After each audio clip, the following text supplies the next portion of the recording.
Hello, everybody. My name is Drew Dosek, and welcome to Trading the Close. Today, we saw the markets just gradually incline, just drift higher on the charts. Really wasn't a lot of volatility today. We're going to look at the VIX later today, too, just to highlight really where we are on the volatility indexes. It's really gone full circle this year already. All right, but first up, let's get into the market summary. You see here, we've got the Dow Jones up 0.55%, Nasdaq's up 0.86%, S&P 500 up 0.6%, U.S. oil is also up 0.2%, gold up 0.39%, and Bitcoin's up 2.46%, putting in a nice breakout right now. We'll take a look at that chart, but basically, hey, look, everything's green. Very nice on the charts there for the markets. But here, flipping over to the heat map, we see there's still some red, but that red is very minimal. As you see here, there's not really anything moving outside of 2%. We have, as far as down, we have Tesla down 0.54%, Coke's down 0.95%, T-Mobile's down 1.61%. United Healthcare actually saw a little bit of a dip, touching that $300 price range, down 1.85%. But then we have Microsoft, Meta, Google all up over 1%, Nvidia 1.69, Apple 0.52, and AVGO topping it off there at 2.24%, pushing to brand new all-time highs. Nice move for AVGO. So just jump into the S&P 500. And as we've discussed over the last several weeks, we are really right into the area of resistance. We've been highlighting this area on the charts, whether it's through this trend line or also this inclining parallel channel. There's really not much more room for the S&P 500 to go. As we've already tagged the resistance, we could potentially move up a little bit more up here into this bottom portion of the parallel, right around 63.46. I could certainly see that happening. However, we're really extended. It's ideal in essence for a little bit of a pullback. If I flip over to the weekly chart and also turn on the RSI at the bottom of the screen, you can see we're at 62.96. We still could go up and tag that 70. That's a possibility. And even if we do that, that doesn't mean that that's the top. We see here we've poked above that 70 area for some time in the past. But this rapid recovery, it makes sense if we do tag this 70 and then start selling off. So we'll see if we do accomplish that on the SPX. Next up, the Qs also right here, right into resistance. Now, this trend line has been pierced and violated in the past, so that very well could happen on this attempt too. But this is an extended move, and this is going to sound like a broken record, but this is a vertical move on the chart of the QQQ. And much like what we saw here, we saw a vertical move, we saw a little bit of pausing, and then we had a breakout and then a big sell-off. So that may end up happening here too. Notice we don't have as clean consolidation over here on the charts, but prices stayed in this range in the last 4 days. We'll see if that's enough to give it momentum to push above this trend line, and then a potential rollover after that and a little bit of a sell-off. Now, keep in mind, we're in the summer, so unless we have some big news developing, whether that's just deals that don't go well with tariffs or something unforeseen, it's unlikely to have a big sell-off since we have summertime lighter volume situation.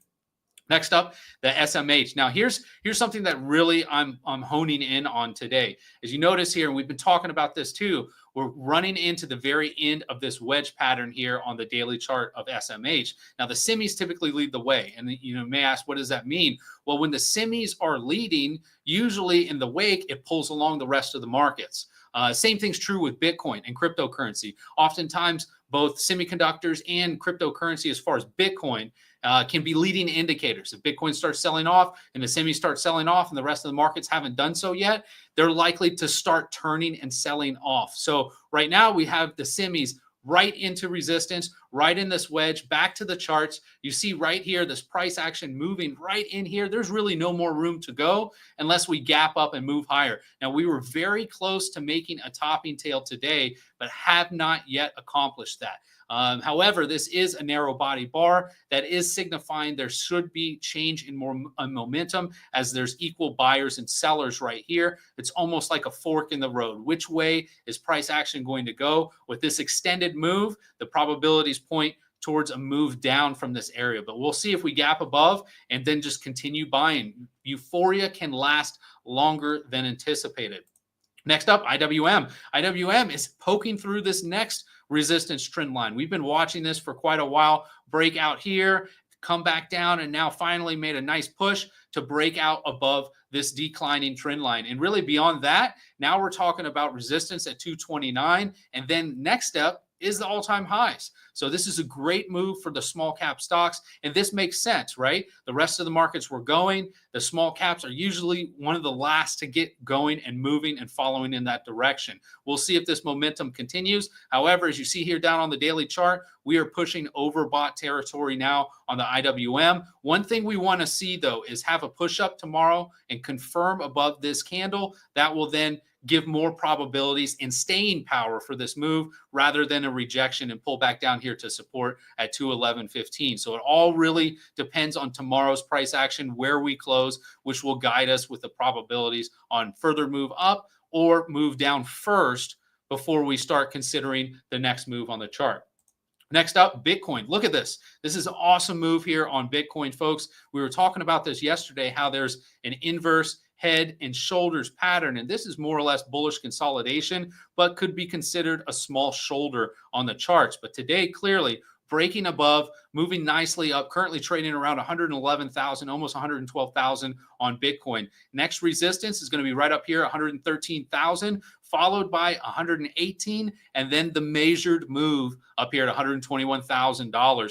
But first steps first, we're going to need to confirm this breakout. So tomorrow, watch price action, and especially watch it at 8 o'clock at night tomorrow, where price closes. If we close above this candle, probabilities shift towards a move up. If we close within that candle, it's still not a confirmed breakout, and then we'll have to wait, kick the can into the next day. But regardless, fantastic move here on Bitcoin. We've been highlighting this potentially happening because of this bullish consolidation. We really didn't see a good rejection when price came into this line. It was only one day of selling, and then price continued to chop sideways before breaking out. Great chart there on Bitcoin.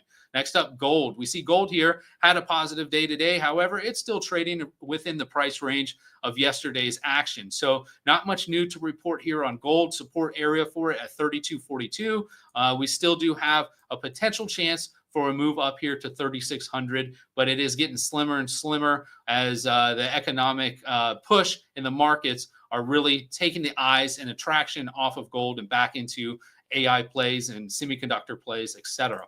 Next up, we've got silver. Silver here, you see, still chopping around. We did have a decent drop today, but I'll direct your attention back to the weekly chart. This is all bullish consolidation, looking for a potential move higher up here to the 38.97 area. That's still my target. Support at 34.86. Any pull back down to this area without breaking it is a buying opportunity for that move up to 38.97.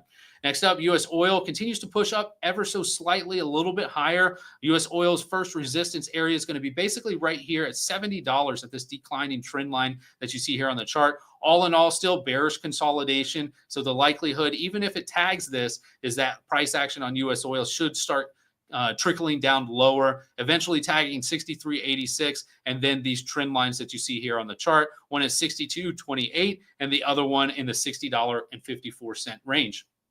Next up, Nat Gas. Nat Gas saw a decent sell today. That was to be expected as we were talking about bearish consolidation in this area, and with price now trading beneath this declining trend line. We see price support right here at $3.13, but I really do like, since we got so close to that today and bounced up a little bit, creating this wick, I do like also this inclining trend line. And it almost looks horizontal, but it's slightly inclining. The value of that basically is going to be right at $3.01. Next up, we got the VIX. Now, this is important to understand, too, as what I was talking about earlier, where we didn't really have a lot of volatility today. And the markets are really kind of drifting higher in one direction. And a couple stocks are making good moves, and we'll get into a couple of those later. But there's really not any big moves. But consider this, too. We're coming off a holiday week. This is summertime, typically lighter volume, and we're right in between earnings season. Earnings are about to kick off again. We've got Delta Airlines coming up this week. We'll get into that chart tomorrow, but that volatility should start coming back. And you can see displayed right here on this chart, we've got the VIX, which is the volatility index for the S&P 500 on the daily time frame, currently priced at $15.87. Just follow this red line all the way over. And you see last time price was at this level was February 21st.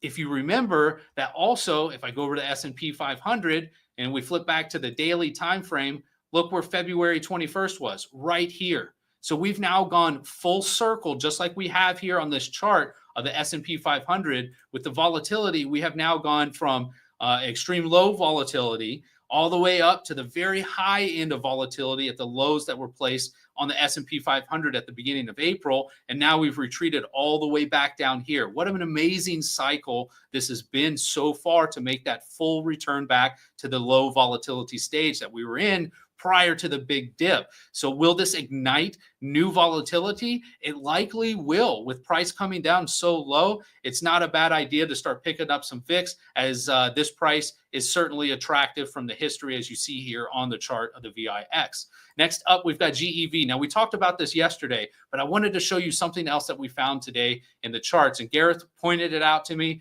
I am attracted to measured moves, as you've heard me talk about them many, many times. But you see here, just for the daily price action, we're making a daily doji candle today on GEV. Like I mentioned before, that doji can imply indecision. There's equal buyers and sellers. So there's a lot of sellers out there trying to take profits on GEV while the price is up as high as it is. Now, other thing to consider, we've got trend lines that prices tried to bump into is getting rejected.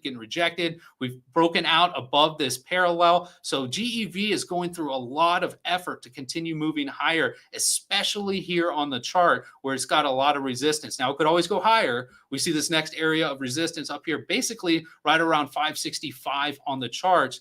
But one thing I want to show you that's likely going to prevent that from happening, markets like to often repeat themselves. And you can see what I did. I took a measured move from what had happened back here from August 5th in 2024 all the way up here into January 23rd's high pivot. This measured move, if I bring this over, look at this, folks. This is like magic. You can see I drug that over to the pivot low here on April 4th. And notice where the high end of this measured move is. It's right up here, about $550 on GEV. So that tells me we still could trail this trend line or even poke above it slightly, but we're not that far away from tagging this measured move from the very beginning over here on this chart all the way to the end. We have two identical moves that have occurred on GEV. So what's the likely scenario? Look at this move. Now, I don't think we're going to fall this much on GEV, but you notice GEV fell about 42% after the first measured move. So we're due for some sort of pullback, some sort of profit taking on the chart of GEV. Truly remarkable move here on that chart. Next up, we've got AVGO. AVGO did, again today, make another new all-time highs. This chart is incredible. Now, it did have some difficulties earlier on in the day. As we see here, the first 10-minute candle and second 10-minute candle ripped higher, but then a lot of sellers stepped up to the plate and really started taking profit. This was over an hour of selling pressure, reducing price on AVGO nearly 2%, down 1.8%. Pretty big intraday sell-off, but then the rapid recovery and bullish consolidation. So we see here in the summer, people are eager to buy the dips. There's less volume. There's less volatility because there's less volume. So that allows the stocks to start floating right back up. Ultimately, though, AVGO is into a lot of resistance, just like we've seen in GEV and some of these other charts with the SPY or SPX and QQQ. They're all right up here into resistance. Now, AVGO can go slightly higher. As we see from this longer term trend line, it's strung out all the way through this pivot and extends just above price action today. So we're looking at roughly around 286 as the very next area of resistance, which isn't that far. So if we're going to exhaust energy to get through this trend line, then AVGO is already going to be tired by the time it hits, and the likelihood of a pullback increases even more the higher AVGO goes on this chart. Next up, Bittensor. You can see here Bitensor. This is a cryptocurrency, TAOUSDT, displayed here on the daily time frame on this chart. Now, price action has, over the past couple months, really been kind of tailing off sideways. And really, this is all still bullish consolidation. Now, it's not, I would have preferred if we would have stayed in this range rather than this most recent dip below this pivot low, but this is all still bullish consolidation for a move up. But most specifically and more recently in time, we see here with this pivot low, Nice move up and bullish consolidation here. And now finally today, we are breaking above this declining trend line where price has been held over the past couple weeks of trading. Nice breakout move here on Tau. We'll see if this is confirmed tomorrow. Watch tomorrow at 8 o'clock. If it is confirmed, the likelihood of Tau moving up to this next resistance trend line increases exponentially, and we're looking at a potential move of about 20 to 22% up to that trend line, depending upon how long it takes to get there. But there should be good potential for gains there on Tau. Next up, we've got Alibaba. Now, this is another great opportunity. Consider this as far as this stock is like the Amazon over there in Asia, right? And Amazon is trading much higher on its charts than Baba. And we see this fall that's been happening on Baba ever since the pivot that was made here in the middle of May. We've dropped nearly straight down on the charts. Today, piercing and closing beneath a support area of $104.03. Well, if I scroll back further on the chart, we see here there's another trend line coming up down just under $100 at $90.52. This zone for Alibaba will be a great accumulation area for a replay and move higher on this chart. Even though it did break this declining trend line, what typically happens, price likes to go up and retest that trend line. So buying here for that move could be a play, or even waiting further down, which would be more conservative to allow yourself more room to run for that eventual bounce up on the charts there of Alibaba.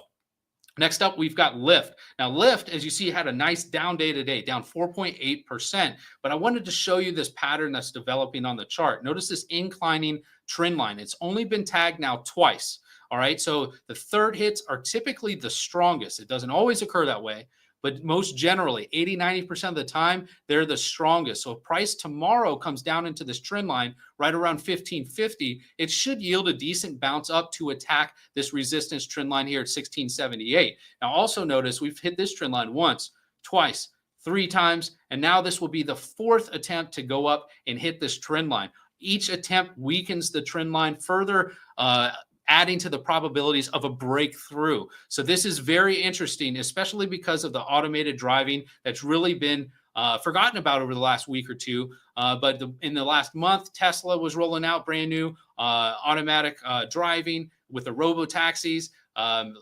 Uber's doing the same thing. And then we also have, we have a ton of different companies that are pushing through and getting a lot of traction with this new technology. So then if I scroll back out on the chart of Lyft, look where we are. We're way down at the bottom of the chart of Lyft. So this potential breakout opportunity for me is a great play for potentially going long and capitalizing on this new automated driving craze that is eventually going to hit and be good technology once everything, all the kinks are worked out in those systems. But still, regardless, good opportunity right here for Lyft for potential near and midterm play long.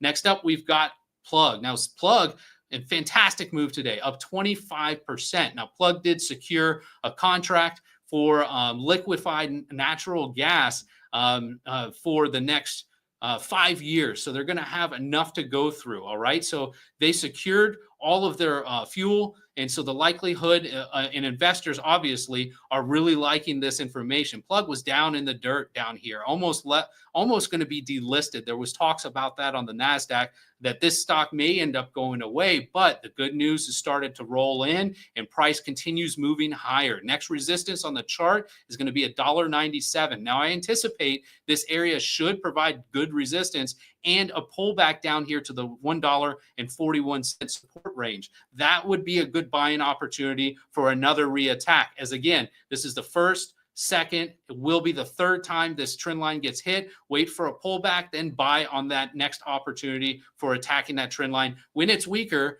thus putting probabilities on your side for that trend line to be broken and that rally to continue. All right, guys, a lot of information there. Good education, too, watching the measured moves, understanding how breakouts occur. I love delivering these things to you, especially on live charts when they happen day to day. Hope you guys got some great info. Thanks for tuning in. I look forward to being back here tomorrow. Until then, have a great day, folks.